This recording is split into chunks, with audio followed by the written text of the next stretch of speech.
ధవళేశ్వరం వెళ్ళండి, అమలాపురం వెళ్ళండి, రావులపాలెం జంక్షన్కి వెళ్ళండి. నదీ తీరాలలో మహర్షుల యొక్క శిలామూర్తులు ఎలా కనపడతాయో అలా సర్ ఆర్థర్ కాటన్ విగ్రహం కనపడుతుంది గుర్రం మీద కూర్చుని. సాధారణంగా రాజులు కనపడతారు గుర్రాల మీద.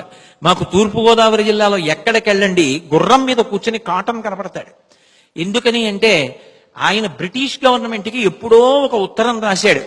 ఏమని అంటే, when abundant water is flowing under the feet of the countrymen, there is no reason in allowing them to starve and die అని. అవతల వైపు నుంచి జవాబు రాశారు, అయితే నువ్వు ఆనకట్ట కట్టి నీటిని నిలువ చేసి కొన్ని వేల ఎకరములు సాగు కావడానికి కారణము కాగలవా?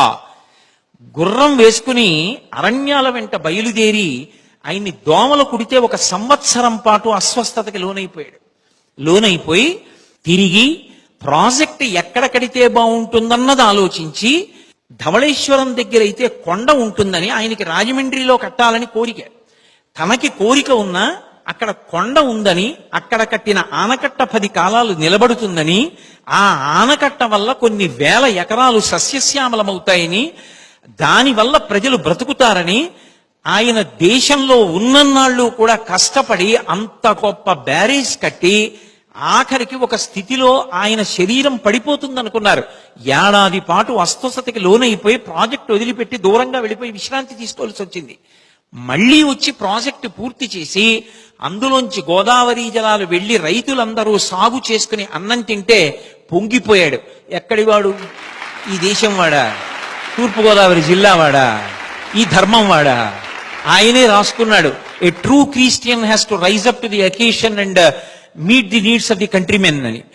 మహానుభావుడు అంత గొప్పగా తాను ఒక్క వాక్యం రాసినందుకు బ్రిటిష్ గవర్నమెంట్కి ఆ ఒక వాక్యానికి తగినట్టు నువ్వు చెయ్యగలవా?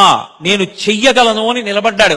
ఆ రోజుల్లో శాంక్షన్ చేసింది 4 లక్షల రూపాయలు. 4 లక్షల రూపాయల ధనంతో పూర్తవడానికి ఎక్కడెక్కడ పేదవాళ్ళు ఉన్నారో, వాళ్ళు ఎంత తక్కువ ద్రవ్యానికైనా పనిచేసి ఆనకట్ట కోసం చేస్తారో వాళ్ళని సమీకరించి అంత గొప్ప ఆనకట్ట కట్టాడు.